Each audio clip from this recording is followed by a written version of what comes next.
Hi guys, Sam from Manfus Makes. So now it should be Sunday, and yesterday you should have enjoyed the first two chapters of the book I am reading to you, which is The Wizard of Oz by L. Frank Baum. I hope you are enjoying this segment. I hope this is something that you want me to continue with. I just thought it would create a moment of time or a video where you can sit and craft and just listen. Because yeah, sometimes we crafters enjoy that. I hope the weekend is going wonderfully for you all. Yeah, so let's just jump into the next part. So the next part is chapter 3, and it is called How Dorothy Saved the Scarecrow. So I'll turn this way again. So when Dorothy was left alone, she began to feel hungry. So she went to the cupboard and cut herself some bread, which was spread with butter. She gave some to Toto, and taking a pail from the shelf, she carried it down to the little brook and filled it with clear, sparkling water. Toto ran over to the trees and began to bark at the bird sitting there. Dorothy went to get him and saw such delicious fruit hanging from the branches that she gathered some of it, finding it just what she wanted to help out her breakfast. Then she went back to the house, and having helped herself and Toto to a good drink of the cool, clear water, she set about making ready for the journey to the City of Emeralds. Dorothy had only one other dress, but that happened to be clean and was hanging on a peg beside her bed. It was gingham, with checks of white and blue, and although the blue was somewhat faded with many washings, it was still a pretty frock. The girl washed herself carefully, dressed herself in the clean gingham, and tied her pink sunbonnet on her head. She took a little basket and filled it with bread from the cupboard, laying a white cloth over the top. Then she looked down at her feet and noticed how old and worn her shoes were. "They surely will never do for a long journey, Toto," she said, and Toto looked up into her face with his little black eyes and wagged his tail to show he knew what she meant. At that moment, Dorothy saw laying on the table the silver shoes that had belonged to the Witch of the East. "I wonder if they will fit me," she said to Toto. "They would be just the thing to take a long walk in, for they could not wear out." She took off her old leather shoes and tried on the silver ones, which fitted her as well as if they had been made for her. Finally, she picked up her basket. "Come along, Toto," she said. "We will go to the Emerald City and ask the Great Oz how to get back to Kansas." She closed the door, locked it, and put the key carefully in the pocket of her dress. And so, with Toto trotting along soberly behind her, she started on her journey. There were several roads nearby, but it did not take her long to find the one paved with yellow brick. Within a short time she was walking briskly towards the Emerald City, her silver shoes tinkling merrily on the hard yellow roadbed. The sun shone bright and the birds sang sweetly, and Dorothy did not feel nearly so bad as you might think a little girl would, who had been suddenly whisked away from her own country and set down in the midst of a strange land. She was surprised as she walked along to see how pretty the country was about her. There were neat fences at the sides of the road, painted a dainty blue colour, and beyond them were fields of grain and vegetables in abundance. Evidently, the Munchkins were good farmers and able to raise large crops. Once in a while she would pass a house, and the people came out to look at her and bow low as she went by, for everyone knew she had been the means of destroying the wicked witch and setting them free from bondage. The houses of the Munchkins were odd-looking dwellings, for each was round with a big dome for a roof. All were painted blue, for in this country of the East, blue was the favourite colour. Towards evening, when Dorothy was tired with her long walk and began to wonder where she could pass the night, she came to a house rather larger than the rest. On the green lawn before it, many men and women were dancing. 5 little fiddlers played as loudly as possible, and the people were laughing and singing, while a big table nearby was loaded with delicious fruits and nuts, pies and cakes, and many other good things to eat.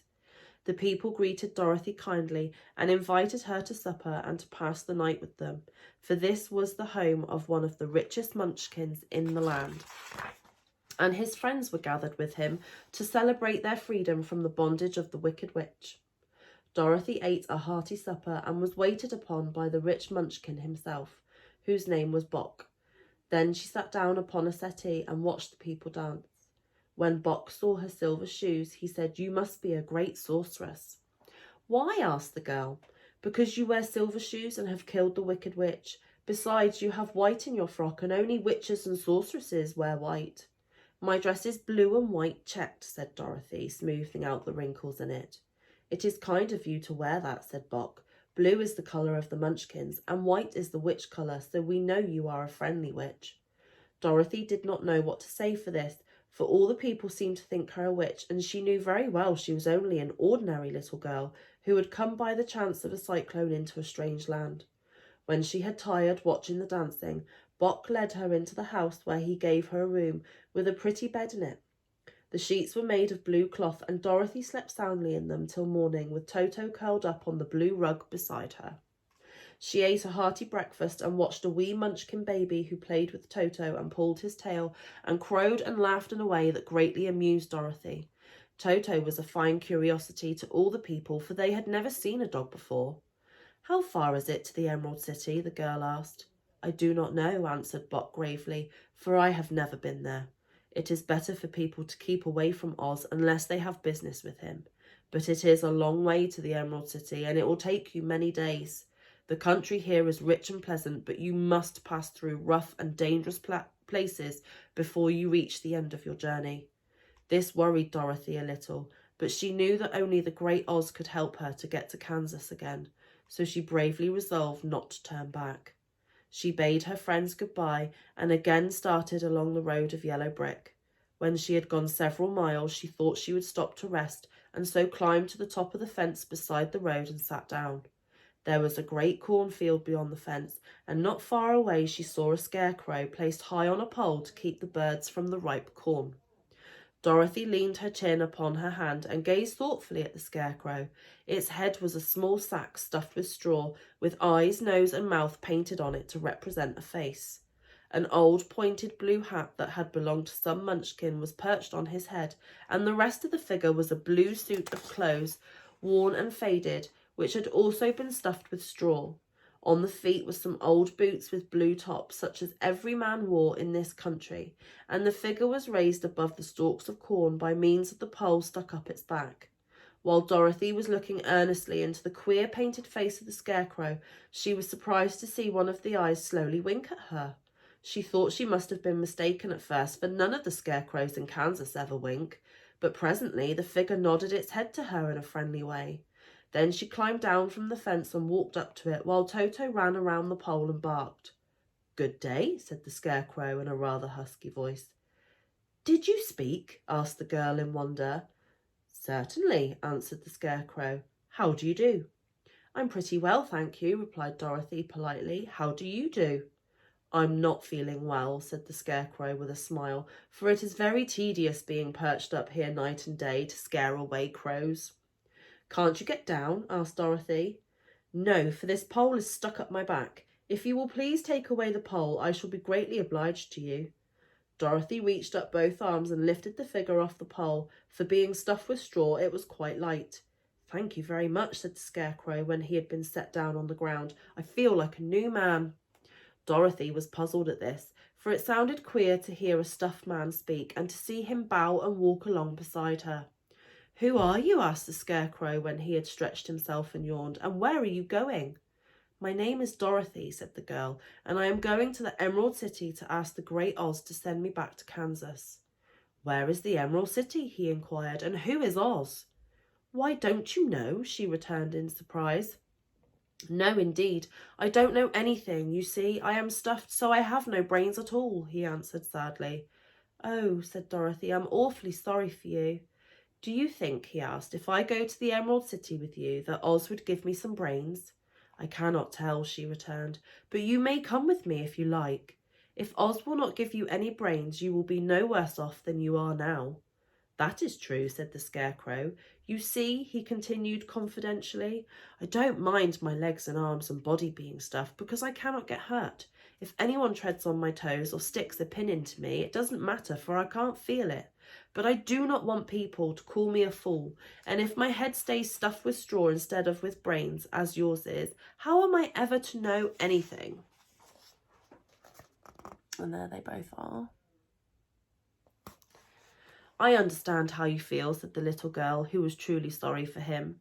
"If you'll come with me, I'll ask Oz to do all he can for you." "Thank you," he answered gratefully. They walked back to the road. Dorothy helped him over the fence and they started along the path of yellow brick for the Emerald City. Toto did not like this addition to the party at first. He smelled around the stuffed man as if he suspected there might be a nest of rats in the straw, and he often growled in an unfriendly way at the Scarecrow. "Don't mind Toto," said Dorothy to her new friend. "He never bites." "Oh, I'm not afraid," replied the Scarecrow. "He can't hurt the straw.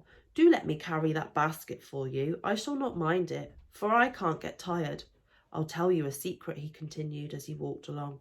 "There is only one thing in the world I am afraid of." "What is that?" asked Dorothy. "The Munchkin farmer who made you?" "No," answered the Scarecrow. "It's a lighted match." I'll just have a sip of tea and we'll get on to chapter 4.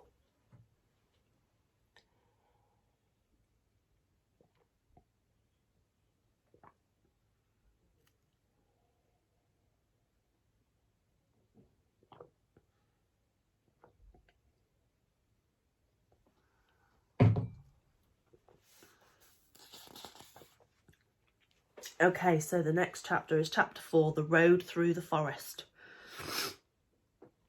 After a few hours, the road began to be rough, and the walking grew so difficult that the Scarecrow often stumbled over the yellow bricks, which were here very uneven. Sometimes, indeed, they were broken or missing altogether, leaving holes that Toto jumped across and Dorothy walked around. As for the Scarecrow, having no brains, he walked straight ahead and so stepped into the holes and fell at full length on the hard bricks. It never hurt him, however, and Dorothy would pick him up and set him upon his feet again, while he joined her in laughing merrily at his own mishap. The farms were not nearly so well cared for here as they were further back. There were fewer houses and fewer fruit trees, and the further they went, the more dismal and lonesome the country became. At noon, they sat down by the roadside near a little brook, and Dorothy opened her basket and got out some bread. She offered a piece to the Scarecrow, but he refused. "I am never hungry," he said, "and it is a lucky thing I am not, for my mouth is only painted, and if I should cut a hole in it so I could eat, the straw I am stuffed with would come out, and that would spoil the shape of my head." Dorothy saw at once that this was true, so she only nodded and went on eating her bread. "Tell me something about yourself and the country you came from," said the Scarecrow when she had finished her dinner. So she told him all about Kansas and how grey everything was there, and how the cyclone had carried her to this queer land of Oz. The Scarecrow listened carefully and said, "I cannot understand why you should wish to leave this beautiful country and go back to the dry, grey place you call Kansas." "That is because you have no brains," answered the girl. "No matter how dreary and grey our homes are, we people of flesh and blood would rather live there than in any other country, be it ever so beautiful. There is no place like home." The Scarecrow sighed. "Of course I cannot understand it," he said. "If your heads were stuffed with straw like mine, you would probably all live in this beautiful place, and then Kansas would have no people at all. It is fortunate for Kansas that you have." "Won't you tell me a story while we are resting?" asked the child. The Scarecrow looked at her reproachfully and answered, "My life has been so short that I really know nothing whatever. I was only made the day before yesterday. What happened in the world before that time is all unknown to me. Luckily, when the farmer made my head, one of the first things he did was to paint my ears so that I heard what was going on. There was another Munchkin with him, and the first thing I heard was the farmer saying, 'How do you like those ears?' 'They aren't straight,' answered the other. 'Never mind,' said the farmer. 'They are ears just the same,' which was true enough. 'Now I'll make the eyes,' said the farmer. So he painted my right eye, and as soon as it was finished, I found myself looking at him and at everything around me with a great deal of curiosity, for this was my first glimpse of the world."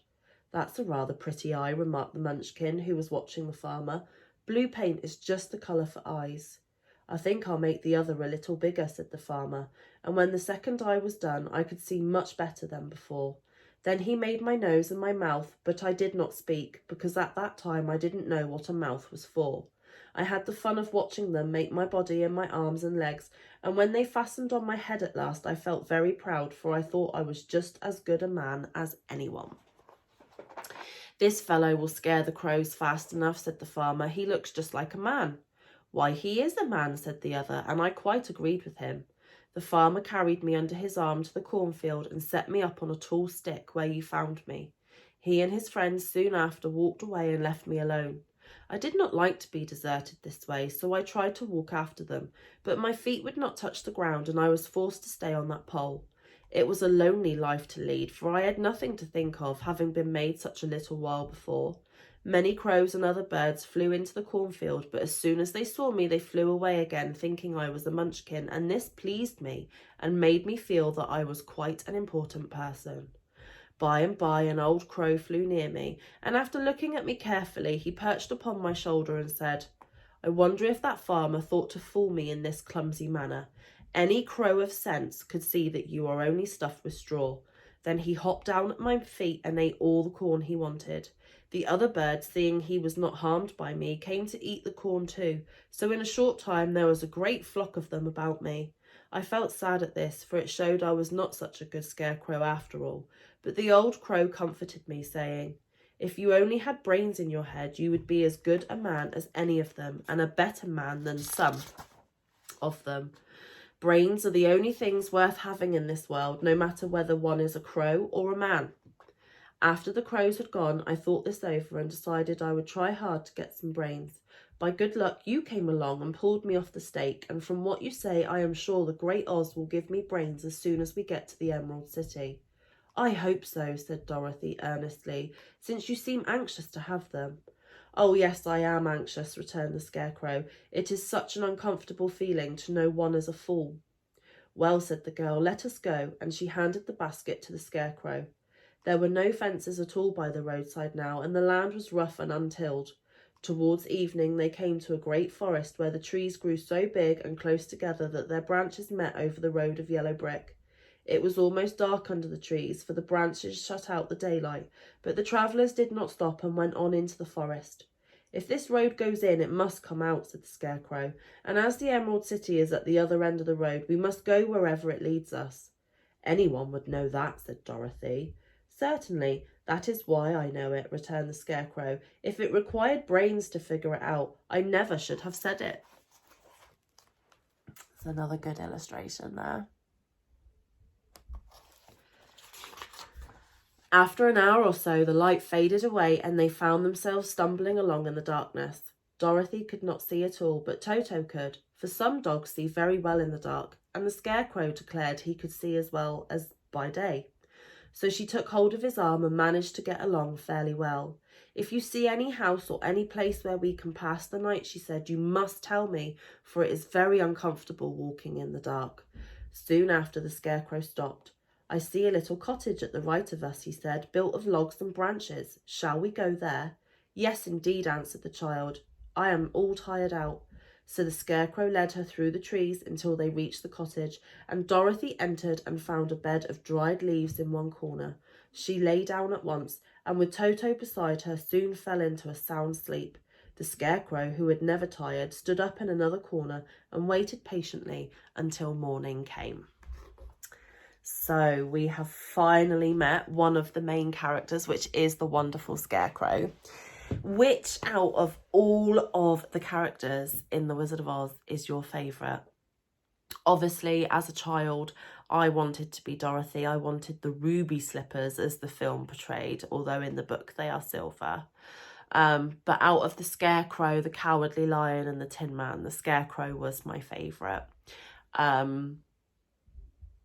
I do think brains and education are important. But I do understand that not everybody gets the opportunity or the same opportunities as everybody else. And I just think it's a wonderful, wonderful story with lots of little hidden messages in there. But mostly the biggest message being about friendship. And as you know, if you are a repeat viewer of my channel, I do say, you know, be kind, look after each other, let's build each other up, not tear each other down, let's be good friends, let's have a good sense of community, let's be a family. And I really do genuinely think that that is how we all are within this community, or the vast majority of us. And that is the same principles and the same message that a lot of you are trying to live by or repeat the message of. And I think it's a great one. Friendship and family, love and care and kindness, positivity, all of the above, and so many more words that I can't even think of, are genuinely the best parts of life and the best attributes to have as a person. And I will always encourage each and every one of you to be a good friend, to be a good family member, and to spread positivity and kindness wherever you go, because you don't always know what's going on in somebody else's life. You know, that person in the queue, you know, at the shop, they may have had the most devastating news that they could ever receive that morning. Might have come out of the house and forgotten their purse, or any situation you can imagine. So just a smile, just a hello. If you can help. I mean, we all could do so much more to make the world a kinder place, and I am trying my very best to do so on my channel and in my real life, out, you know, off of the camera. Anyway, brilliant book of friendship, really enjoying reading this to you. I hope you're enjoying listening to me. That is it for this weekend. There will be 2 more installments next weekend, all being well, and hopefully the week coming I will feel even better than what I already do. I do feel like I'm turning a corner. I am still struggling a little bit with the illness that I've got, but nothing's going to keep me down for long, and I will be back properly with everyone as soon as I can. Anyway, enjoy what's left of your Sunday. Stay safe, be kind, look after each other, enjoy some family quality time and some amazing crafting time. I will see you in the YouTube streets or in the next video. I love you all loads. Bye.